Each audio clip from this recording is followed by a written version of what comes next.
Orange team. Hey guys, I'm Dan from the Board Game Rundown, and today I'm joined by Just happy to be here. And Andrew. and today we're looking at Circadians Chaos Order. This is the second game in this trilogy, In this universe. right? That they I believe they've said they're working on.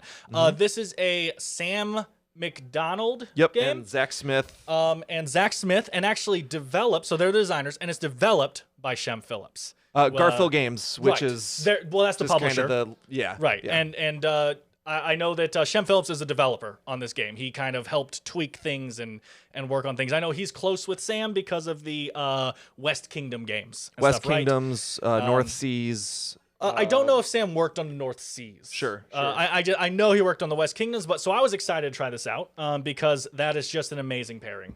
Getting that team together with Garfield and those designers and everything. Yeah, and Renegade too. So this is a 2 to 5. That's what I Yep. thought. 2 to 5 player games. We've played it with 3. So we Twice. have not, multiple times. We have not adjusted player count, but I don't think that would change too much. And it's supposed to play between 2 and 4 hours. I'd say that's totally accurate. That Yeah. seems like not a lie at all. I like that they give you that leniency. So we're going to break our review up into multiple sections. First, we're going to do a basic, brief how to play. Then we're going to talk about just kind of an open discussion of all of our thoughts on the game. Then we'll each give it a rating out of 10. So first of all, I'm going to throw it to Andrew for a brief description. Sure. And also, at the very end of this video, if we have a little bit of time, if it's not going too long, we'll also maybe just talk a little bit about these asymmetric factions, maybe which ones were our favorite. And yeah, I guess we can get to the brief how to play. So this game is actually really simple. If you're familiar with kind of territory control games, I like to compare it to Scythe. This is like a cousin to that game. And the game is laid out very easily. The game takes place over 6 rounds, and there are 9 actions. Every person is going to be doing the 9 actions, but based on who sets the prices for those specific actions, that person gets to go first. There's a default first player. It is the person who owns the flare gun here, but whoever sets a specific price for a specific action will be the temporary first player for that specific action. So let's go over the actions really quick. And a lot of them are very simple. So I'm just going to run down this board game. Hey! The first is set prices. All of these, the first 5 actions of the game have a price. And going in player order, you can use one of your tokens to set the price of the specific action. This causes, and yeah, actually, thanks, Jesse. You can see the cost of the tan player's token right there. And if the tan player were to place that on either Discover, Build, Harvest, Recruit, or Move, every other player would have to pay that resource. In this token's situation, 1 energy would have to go to the player, and then 2 would have to go to the bank. You can tell that by the orange. So players will go in turn order setting prices. It kind of feels good to get those little small bits of resources just for setting a price. Next is Discover. Discover is an action that allows you to advance up one of these many tracks. And you'll see a picture here on your screen right now of all of the different progressions through these individual actions. There's 5 levels for each action. So Discover means you can move your cube up 1 slot, which obviously makes your turn there stronger. Build is exactly that. I have another picture on the board or on the screen here for you. And you can see that on each of these tiles where one of us kind of have possession, you'll see one of 3 different buildings. And the build action allows you to build one of the 3 buildings that your character starts with. Or a foundation. Or a foundation. Well, actually, yeah, this is kind of thematically nice. In order to build a building, you have to also build a foundation. So building gives you build points. And build points allow you to either build a foundation or build a building. Next is Harvest. Harvest is great because it's nice and easy. You get resources. And you get resources based on a territory you control and what that area produces. And you also get some energy. By the way, there's 2 primary forms of energy in this, or primary resources, currencies. There is, and Jesse's going to put those over on the green screen. There is energy, which is yellow, and there are rubies or gems, which are red. Be careful. Yep, sorry. I just offended some jewelers who are watching the show. So harvest is just that. Gain some energy and gain some gems. Gems are a little bit harder to get, and they are required to get into that 5th level of leveling up from on that skill tree over here. Next is recruit. Recruit allows you to ready your troops. You can ready from as few as 2 recruits up to 9 recruits. And recruiting is kind of cool because some of your characters are injured and you have to heal them and then you send them out to battle. So your recruit points allow you to just dump dudes onto your base and send them out to fight. And finally, there's move. These are all of the major actions that we go through in the game. Move is just that. You can move as many people on a hex, and you move them around from one hex to another based on how many move points you have. What I really like about this game is all of these actions, there's a primary action, and then there's what's called an auxiliary action. So for another price, for an extra price, typically energy or gems, you can do a second action. And I really like this because it gives you a little bit of freedom. You can kind of customize your turn. You can plan out how much energy and gems you have to like strike in one area and kind of hold back in another. So it makes it different every single time. The final 3 actions in the game are kind of a cleanup phase, I guess you could say. And it's combat, where you're fighting on hexes where there is more than one faction. There's gaining income, which is just getting more stuff for the next round. And then check relics. Something I love about this game so much is that at the beginning of the game, there are 6 of these. Jesse, you want to show? The character that has them all over here. Yeah, that was me. There are these relics. There are 6 relics on the board. And I'm going to kind of go through how to win this game, and then we're going to go on to components, because this is a long game to teach and learn and all that. The game starts with 6 of these relics littered throughout the map. And every round, starting with 1, the 1 relic is removed from the game. Whoever controls that relic at the end of the round gets a nice little bonus. But the ultimate game-ending win condition is if you control every relic spot on the map, you automatically win the game. Now, in the beginning, with 6 relics, that's really hard. It's almost impossible to do. But as you keep going through each round, at the beginning of round 6, there's only 1 relic. So whoever controls that relic at the end of the game is the winner. But each person has their own asymmetric character in a little asymmetric Tuck box. And each of these characters has a unique way of winning the game. So if you could look at this board, you would see all around it there are different size victory point requirements. So Dan, how many victory points did you have to get for your character? 4. 4. There's an AI character which Jesse played last time. Jesse, how many points did you have to get? 10,001. 10,010. That's 10010, yeah. 10. Which is binary for... Really, it's around 20 points. It's around 20 points. It's just thematic. And my character had to get 5 points, but we all had different objectives, and this game just beautifully causes all of these characters to clash together to try to either meet their specific asymmetric instant win victory condition, or we are sending characters to these relics to control these hexes to get that ultimate win condition by controlling territories on the map. At the final action is check relics. If you control all of the relics on the map, you win the game. Easy as that. Then you go back, you clean everything up, and you set prices again. And that, I would say, is a decent introduction to Right. what this game has to offer. That is the basics on how to play Circadians, but this is a game that I would recommend one player in the group, probably the owner, really studies that rule book. There's a lot going on here. And there are some really good how to plays as well. I like to do a lot of different things to learn a game. Know this game going into it, for sure. That's fantastic. Our next section is going to be a brief overview of what we think of the components and showing some stuff off, and then we'll go into our open thoughts.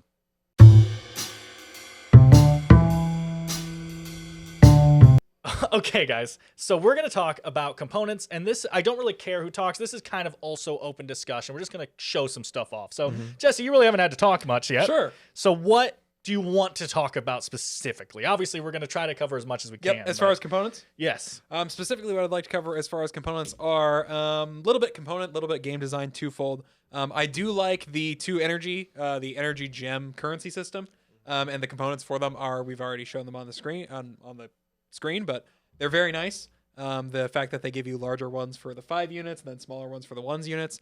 And the fact that this game could have very easily had 3 resources, 4 resources, 5 resources. It could have overcomplicated things immensely. It is a confusing game. I feel like they would have felt free to make it extremely convoluted with a million resources. But other than but that aside, they decided to only make it 2 currencies. And really it's 1 currency and then 1 secondary currency that's more for unlocking specific bonuses. Sure. So the components for those are nice, and I like the fact that they only have 2 different resources. Other than that, I think overall all the components are very solid, very what they intend to be. The only things that I would say as a maybe negative point are at the very beginning when you're first learning the game, the buildings are a little bit amorphous.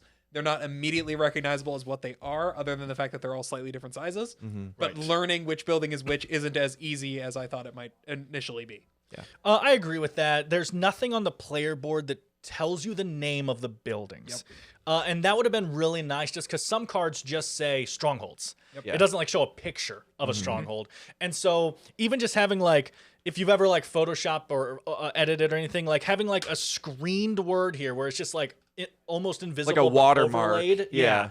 Like just kind of overlaid here, like right here says strongholds. Again, I'm giving you strongholds as an example because it's the only one I remember the name of. Yeah. So, Foundry and outpost. drilling There you station. go. Yeah. Foundry, outpost, stronghold. go ahead and throw a player board under there so they can see the for buildings sure. on there. But this has a pretty basic mechanism you've seen before, where when you like pay for a building and sell it, you get what is revealed and stuff during production and stuff, right? So, or income, I believe it's called in this game. But overall, there's a lot of little things we can talk about, but overall, I'll just say extremely happy with the components here. The cards are good quality. They're not mind-blowingly nice, but they're good quality, and they just sit there. So they didn't need to be $8 million cards. They do have a nice linen finish to them. For sure. The pieces on here, the shapes and everything really do stick out. Really well designed. I love the Circadians jet next to, a relic next to a mountain, next to a bunch of soldiers. Everything really does pop. Yeah. You can remove that. So your leaders are standees. Which sticking in a game with a bunch of these, wood pieces and stuff, I can see people saying like, why they're standees, but that's all they need to be. Yeah. This game is They're necessary, honestly. Right. It's a really intelligent production quality here where they know exactly what they want to make 3D, exactly what they want to make chits. I mean, even having the foundries as chits and then the buildings sit on top of them, right? Because they didn't need to be anything else. Now, don't get me wrong. It would be nice to have an upgrade maybe to where so that the buildings can get knocked off the chit. So I could see them doing like terrain upgrade where it holds the buildings a bit better and stuff like that. But it just wasn't necessary. Same thing with like the board. Sure, it'd be nice if this was dual layered so it couldn't get bumped, but it's not necessary and it brings that price down. I feel like in this game, everyone knows exactly how many victory points they're at. You cherish every point. And most of it, not all of it, most of it is trackable, which is what's really impressive. When I played as the blue guys, it literally said in my player aid. You were counting. It literally says in your player aid, hey, every couple of rounds, just count where you are on the research track again and make sure you're on the right amount of points, right? Yeah. And that's just really cool. Also, by the way, amazing player aids. I mean, show off whatever that player aid right there. So this is just like one faction's player aid, and it's double-sided. And the one side tells you set up for the faction, what everything looks like. Here's some tips and tricks. And then you flip it to the other side, and it just goes in depth on how all of your how all of your asymmetric stuff works. And I've seen some people complaining about this. Like, take 3 minutes and learn your class. Oh, sure. They're not crazy complex. Again, Come on now. I can see that though. This game definitely isn't for everyone. Yeah. But I love stuff like that where I have such an asymmetric class, right? That I have that. But anyway, I love that the tuck boxes I'm sure are very annoying to set up. But I'll get to that. Sure. I'll get but to it's that. very nice to just hand someone their class box. There's everything that you need. And everything is of course color coded, so it's easy once everything is separated to re-separate it again. Yeah, I don't know. Of course, components. Everyone hates the art for this game. Yeah. I don't hate it. Don't get me wrong. I don't think it's amazing. And by everyone, Dan means it's kind of the general consensus Right. on the internet. That's like, what I'm saying. it's- Whenever I read about this game, one of the first comments I see from people is, Whoa! but that box cover, though, Yeah. it's like what you hear a lot. I don't hate it. It is the same artist as Hadrian's Wall, which you can see back here, and I do think it looks better in Hadrian's Wall. Like it looks better in that like. My God, this game is Roman- heavy. Yeah, I know, and that's a rolling right. Really? Yeah, but So very I do think it similar, looks yeah. better in that theme than in the sci-fi theme. I think it just doesn't fit this theme as well, but I don't hate it as much as other people for sure. I kind of like it because it makes me think of like an old '90s kind of sci-fi animation. Sure. Yeah. And I kind of dig it. All right, so I'm gonna jump in now. Oh, sure. So I just want to I'll start at the box art just because it's the first thing that people do see, and I mean I was put off by it. I'm not gonna lie. I agree thematically. I don't think it fits the sci-fi theme. But then I went to I want to start investing in like the people who make these games. So I went to Sam Phillips' website, and like I want to say like Sam, if you're by chance watching this video, like you're a fantastic artist, dude. Like you, some of my favorite stuff that you do is artwork on not your board games. Some of my favorite stuff that you do is tattoos, and I think you are a tattoo artist who has connections with board game players, and you are offering your services to them, and you're doing a great job, but you're doing your style as what I think is more. This looks like it would be on someone's body than a sci-fi board game. So yeah, I mean it doesn't immediately feel like Twilight Imperium. Sure. You know what I mean? And like my one gripe with you, if I could say, Sam, is the tile art. That was just straight up confusing. Like your planes had little peaks that Like looked like stalactites. mountains, and your Yeah.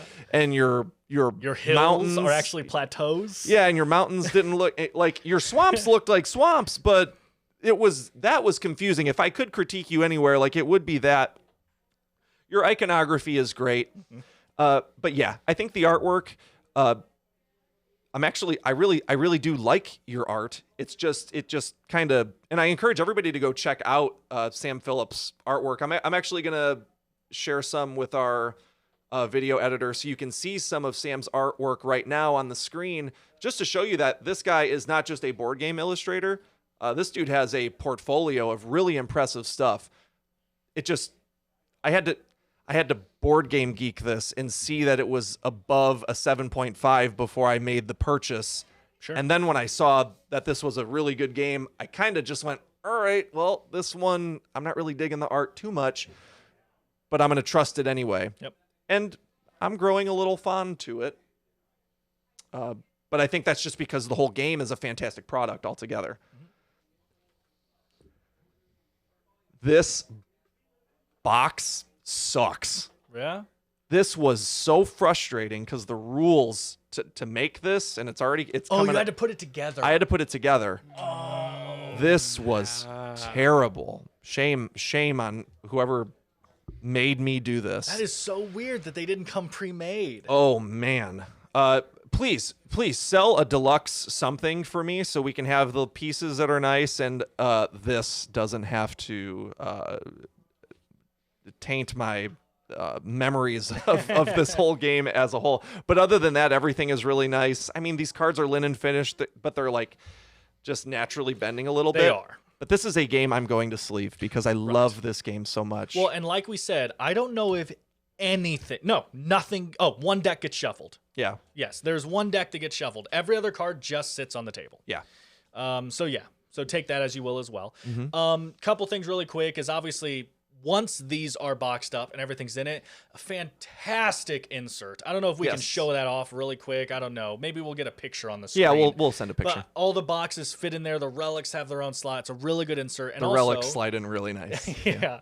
And then really quick, because you've had the most experience with it, from my experience, it's a pretty darn good rule book too. But I don't know. You had to learn out of it. I just had to look stuff up. Yeah. So did you think it's a good one to learn from? I watched a couple videos to complement my understanding, I guess you could say.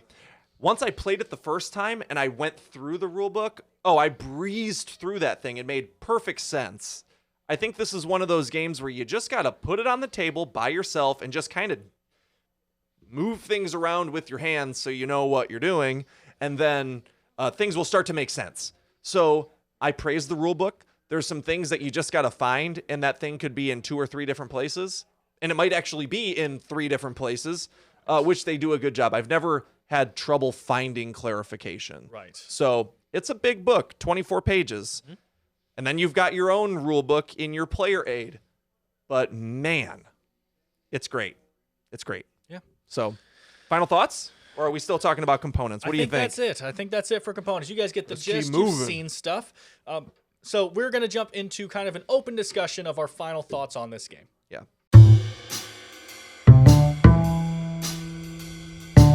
Okay, boys, I'm gonna let you talk. But first, I just wanted to say, because of what you finished the last section with, you said it's kind of like a lot to take in. Is like what you were saying. Oh, and during the rules, we didn't cover anything. Of course, it's so much deeper. We didn't talk about combat. Right. We didn't talk about casualties. Yeah. Like there's so much still that you got to go in. And I will mention my final thoughts, the combat a little bit, because I like that system. I've played it in other games. I like it. But what I want to say was, you said there's a lot to take in. Here's the thing. For me, every ounce is worth it. Holy crap, what a deep, fulfilling, game experience. You know, as you're going through this asymmetric, trying to figure out. So, for this video, we played all 6 factions. We each played 2. We played twice and we each played 2, so that we each have a little bit more knowledge on those 2, but we've obviously then seen every faction in play, and we've seen them all almost win, which we'll go into. And I when I first saw this game set up and it was kind of described as like Scythe, I was like, okay. I felt bad because I'm glad you brought this up. You said something. You're like, he did. Did you? Was it you? Yeah, he was like, I don't like Scythe. I'm not I've only played the original Scythe twice, but I was not a huge fan when I played it. So when it was being pitched as a Scythe-like game, I was like, I don't know. Yeah. I can see introducing this as a Scythe-like game to people. I can't because that gets them in the right mindset. Except but there is Mike did not way like more going on here. Than that. But I just wanted to say that experiencing this asymmetric thing, and it's really interesting that while a little frustrating, I mean, both factions I played had these interesting, frustrating walls that you're trying to break through, but it's because you're trying to learn how they play, not because it's badly designed. You're just like, so for example, Circadians I played in the second game, and they are a late game character like you've ever seen, which is why they need 4 points. Right? Your whole first half of the game is just building up to be ready to start getting those points. And you play unlike any other character. You don't even have a base. You have a drop ship, and you're just flying around, dropping stuff. And you have a completely different win condition than and so everybody. Trying to figure that out, which is another thing we did. We purposely, so my first game, I was kind of a turtle faction. Not even on purpose. I was kind of forced into it at first, but then they were good at turtling. So I was able to take advantage of that. So for the second game, I played a super mobile area control faction. Right? Jesse here was a strong military faction the first time he played. He was basically Germany from Scythe. And so the second time, he was a faction that didn't need to rely on that as much. He still wanted a lot of area control, so he had to fight. But it wasn't like fighting was his expertise at all. And so we purposely did that we to mixed really our feel characters stuff around, up. I think that was really smart. It let us really learn more, I think, about how the different mechanics play. But yeah, I love action pricing. If you want to call that as a new mechanic, action pricing, that is a really cool thing to where you have this kind of action system, kind of like it's not like it in that sense, but kind of like how you would think of like a Race for the Galaxy, right? To where action 1 procs, everyone takes that action, right? Action 2 procs, everyone takes that action, right? So you have that kind of thing going on, but then you are not only pricing action, so you're trying to get money out of people, or just pricing people out of actions. Like, so Oh yeah, movement is huge, and harvest is a really cool thing you can do too, because harvest gets them money, right? But if you price it to where they're only losing money by going to harvest, then you know you're the only person harvesting that turn. And that is a fascinating thing that you can take advantage. Plus, the thing that you price is free to you. There's some really interesting stuff going on there. So again, I just wanted to jump in for a second. You guys are totally allowed to talk right now. Yeah. No, I'm listening. I love your Jumping on the back of the action pricing. It's such a weird but fascinating and really engaging double decision where you're trying to figure out what is the most beneficial action for me to price so that I get it for free, but also what are the actions my enemies are going to be prioritizing this round so I can capitalize on the resources that they're going to spend. Can I afford what I need to do while going through this? Because I made my movement cost 6. And it's like we got through the end, and then Dan was like, oh my God, your move costs 6 energy. Like, I can't even afford to move. Like, and you'll notice there's 5 actions, and we played 3 players. That means you also have to think about where those 2 just game-controlled ones are going to go in the order they're going in. And so you have to know, like, there was one time in one of our final rounds where I said, I have to take this action so that the more expensive general supply one goes above me so that I can afford everything. There's so much that goes into that system, and it's just, and that's just the action selecting pricing thing. Then you have to take all the actions. Then you have to do all the actions. Which is where all the actual depth comes from, right? Man, Jesse, final thoughts. Oh geez, final thoughts. So the 2 factions I played for this game were the AI and the Larian. They were very different experiences. The AI's basic end goal was to just summon as many bots as they could. As many computers, They only needed to kill enemy guys. That was it. That was their win condition. They didn't even have to win a battle. And that was a very interesting experience for my first game. I felt sort of bad because I ended up sitting next to Dan here, and I ended up just kind of throwing myself. Just cornered him, game.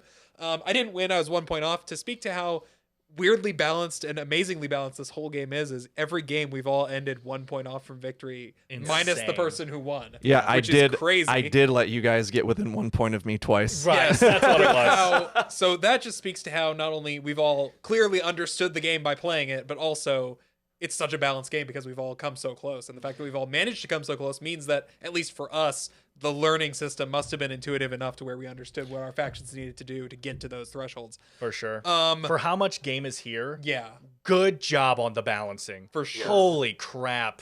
Sam, Zach, and Shem. Yes. Holy crap, a good job. Anyway. Yes. My secondary faction, the second one I played, Larian, they were a much more mobile faction. They were about controlling swamps specifically, which would give them a morale, which would give them a victory benefit, and then they could also get those benefits elsewhere. So they were all about territory control. So that was a completely different game for me, because instead of focusing on, okay, I just need to get into as many combats as I can and kill as many people as I can, it's like, okay, now I have to choose what combats I'm going to get into and why I'm going to get into them. So those were both very fun factions to play. The game is excellent. My final thoughts are good job. Really, really solid game. My literal only final complaint is that the terminology is weird and it was a speed bump to learn. There are some words that were chosen for certain things that just did not seem correct, but once I played, they fell into place. Attack. I'm going to bring it up. Yes. Attack. Attack and strength are rough. I don't understand why for the bullseye, which is attack, it should have been casualties or kill. Something like that. It's just, again, once you know it, you know it. Yep. But early on, it was really hard to distinguish when you're just trying to tell a person, hey, I have 3 attack and 2 I can't even, and 2 strength. Okay, which is which? Yep. Right? And just for some clarification, there are 2 different phases of combat. The first phase, you are determining who wins the hex. Yep. That is strength, indicated by a fist. Next, after you determine who wins the hex, you determine how many casualties are on each side. You can only lose a maximum of 4 of your characters back to your injured reserve, but there's 2 different math equations that you... Well, no, it's the same. It's just the sum. There's just 2 sums. It's very easy.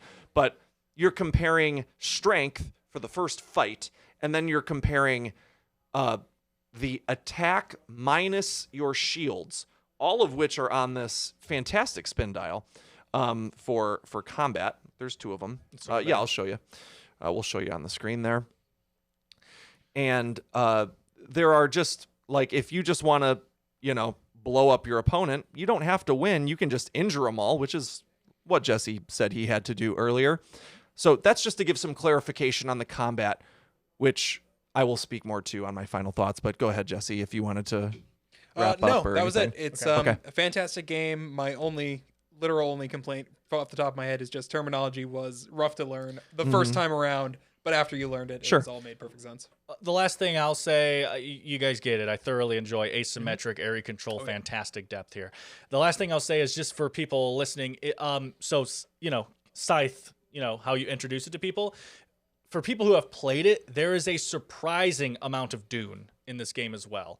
The way that a lot of combat works and movement works and stuff, there's a lot of Dune here too. So if you've played Scythe and Dune, it's kind of a love child of those 2 games. Dune Imperium or Dune? Dune. Big boy Dune. Gotcha. Yeah. But yes, just so you know. Sure. All right, my final thoughts. This is it's only January as of the recording of this video, but of the last 12 months, this is my favorite game. This beats Arc Nova. This beats, based on the mood of the audience, this beats Planet Unknown. This beats mobile markets. Good job. Really badly. This just crushes it. If I've got 4 dudes that just want to get down and dirty and slam some root beers and Mountain Dews and just start going at it with each other in a board game kind of way, like, it is Chaos Order. It is Chaos Order. I do not care. Like, this is the game. I'm going to bring it everywhere. I'm going to bring it everywhere, and I'm going to pitch it, and I want to play it because I know I've got 2 other people that would definitely hop in and be like, I know, it looks big. He said Scythe. Just give it a shot, man. Just give it a shot, because 3 people teaching it, the teachability is so easy now. Sure, there's a couple quality of life hiccups here and there, but just like, whoa, this is, I hate calling things like, oh, this is this killer. This is a Scythe killer. This is the Scythe killer for me, and I'm a huge Stonemaier fan. I'm a huge Stonemaier Scythe fan, but like, holy crap. Now, if they learned some things from Scythe, you guys, if you learn from things from Scythe, then in your tip in your hat, like,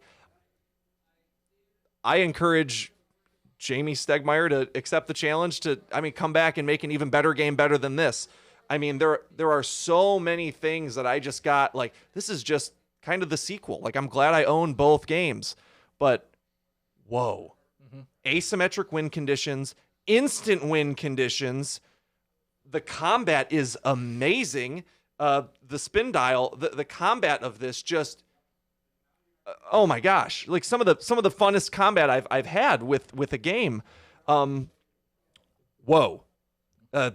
Everything feels good. Every time I get a resource, it feels good in some way, shape, or form.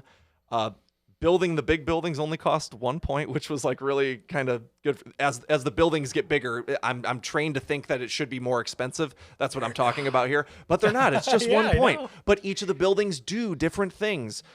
I'm trying to, in my final thoughts, cover all of the things I didn't cover in just the basic actions. But the combat is amazing. You've got these asymmetric, the standees. You have 3 different characters, and you get to choose which one you want to recruit to go into battle. You can show them the normal card and show them the upgrade. You start with a normal leader, and then you can upgrade them where they're wearing armor and the card is gold, and it just rocks, and they do different things. These cards, which are similar to, look, we didn't even talk about what are these called? Dual use. What the hell are the cards Tactics called? cards. Tactics cards. Okay, typically a tactic card like in Dune Imperium, it'll be like an end of game ability, or you can use it during combat. These are all cards that modify. So give them a combat spinner and that card. There are 2 numbers that will determine your combat, and you can see it by those black little drips at the top. Yeah, the chevron things. Now you can cover up that with a tactic card, and it'll change the numbers of your defense, of your offense and your defense, and how much you want to target your opponent. But all of these have different symbols for if you don't want to use it for combat, you can use it on these different 9. Right. So that card. 9 different actions during the game. So like, let's say I've got this crap card and I don't want to use it, but during my income phase, this card can gain me another tactic for every plains region you control. That's sick. So like, just like, wow, man. Yeah. Wow. Yeah. And that is my final thought. Like, learn from this game. Holy crap. It is a killer. This game rocks. Yeah, I'm really glad you brought up the dual layer card or dual use cards. Dual use cards. Just fantastic. Okay, guys, so we're gonna go into a final rating. Guys, we're gonna give this game a 1 out of 10. We do use 0.5s for variation, and then at the end we're gonna average them all for 1 score for Board Game Rundown. Yep. Andrew's gonna do the math in his head. I'll check him on a calculator because I like when he's wrong. Yeah. Yep. Okay. Can I go first? Oh yeah, you want to go first? Do it. Yeah. So I'm using the new. I'm trying to go back to the traditional way of reviewing board games on BoardGameGeek.com with their explanation of how to rate games.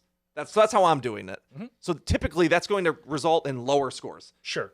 I try, by the way, to do that, but I don't Yeah. remember what they mean. Yeah. So anyway. Well, I'll say a 10 means this. I love this game. I will always bring this game and suggest this game, and I always will.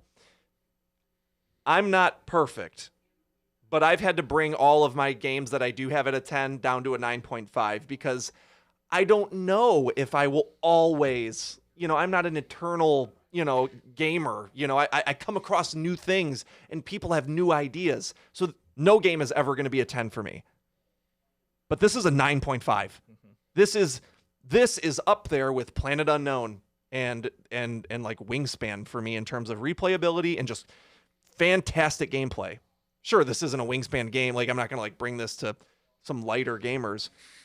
But man, for people that want to spend a few hours kicking each other's butts, 9.5. Nice. 9.5, and there's an expansion coming out in a couple months. It's a mini Is expansion. that the Harbingers one? I don't know the contents of it, but yeah.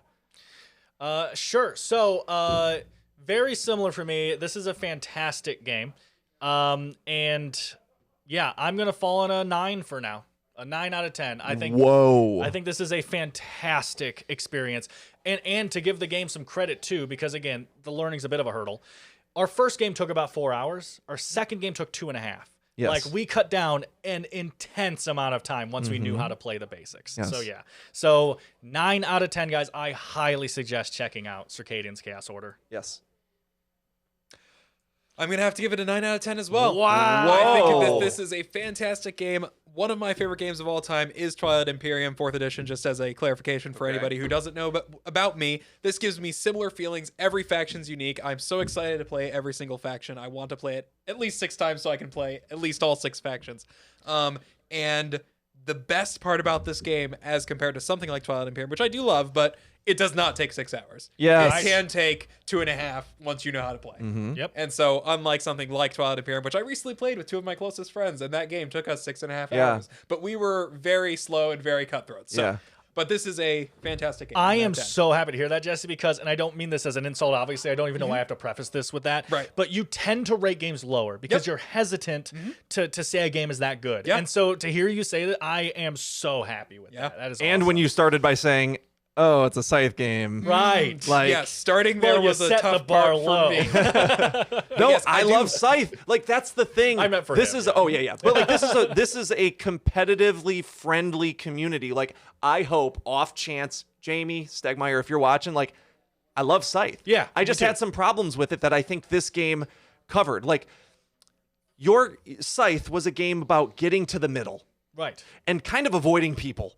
And then in the rules, almost as an out, he said, this is not a game where it's full of conflict. It's a game of tense border uncomfortability that might lead to battle. And I felt like that was a scapegoat in the rule book. This game says you've got 6 win conditions that are getting smaller by the round, and you better get there and start kicking each other's butts, because if you're not, you're going to let somebody else walk away with it. So you better jump in there and start, fighting. Sure. Start fighting. And obviously, Scythe is quite a bit older than this game. Yes, and this game yeah. learned from it and improved, and that's what you want. You want games to see other games. It's like saying Dominion is trash because Dune Imperium is out. It's not. It's like saying it's like saying Ocarina of Time is bad because Majora's Mask came out, which Majora's Mask is the better one of the two. But no, you set the foundation of greatness. So Scythe had its time,